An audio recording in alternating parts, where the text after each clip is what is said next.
आपको बताया कि इसकी वैल्यू नेगेटिव में नहीं हो सकती टी की, बिकॉज ए डी जो जंक्शन है वहाँ से उसको हमने इक्वल्स x3 के लिए, वहाँ से माइनस वाली गाड़ियाँ तो पास नहीं हो रही होंगी ना। हम ये तो नहीं कह सकते कि -5 cars are passing through A D junction, तो ये नहीं हो सकता। तो हम 0 से लेंगे और 360 तक हम इसकी आर्बिट्री वैल्यू की, नंबर की आर्बिट्री जो वेरिएबल है उसकी रेंज हम रखेंगे, ठीक है।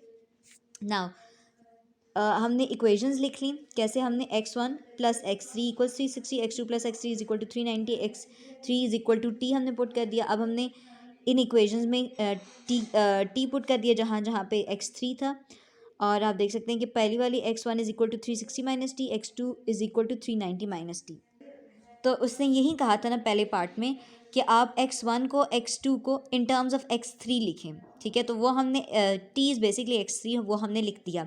अब हम दूसरा पार्ट करेंगे। वो कह रहे हैं stretch A D is closed, यानी कि पहले इसने कहा था x1 और x2 को x3 की टर्म्स में लिखो, वो हमने लिख दिया। अब ये कह रहा है कि stretch A D is close. अगर x3 की वैल्यू हम 0 पुट कर देंगे तो फिर x1 और x2 का यूनिक आंसर आना चाहिए।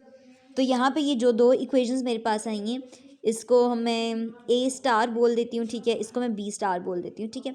अब इसमें सिंपल अगर बोल रहा है कि ए डी जंक्शन अगर क्लोज है, इसका मतलब है 0 गाड़ी गुजर रही है वहाँ से, तो टी की वैल्यू यानी कि x3 की वैल्यू 0 हो जाएगी।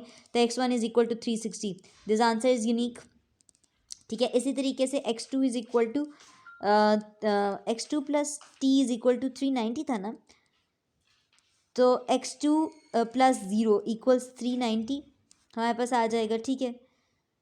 तो x2 इज इक्वल टू 390, तो ये हमारे पास x2 की भी वैल्यू यूनिक आ गई, x1 की भी वैल्यू यूनिक आ गई।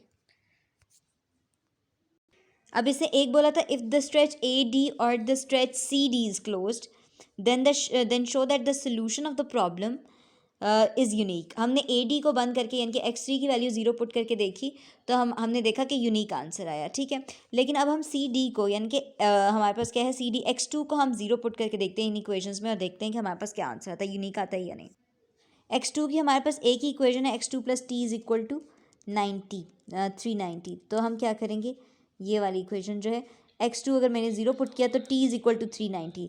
तो इन्होंने पहले बोला हुआ था t की वैल्यू, मैंने आपको बताया था कि t इज़ बेसिकली x3, और x3 से तो सिर्फ 360, 0 से 360 के दरमियान गाड़ियाँ पास कर सकती हैं, और यहाँ पे 390 जो कि वैल्यू 360 से बड़ी है।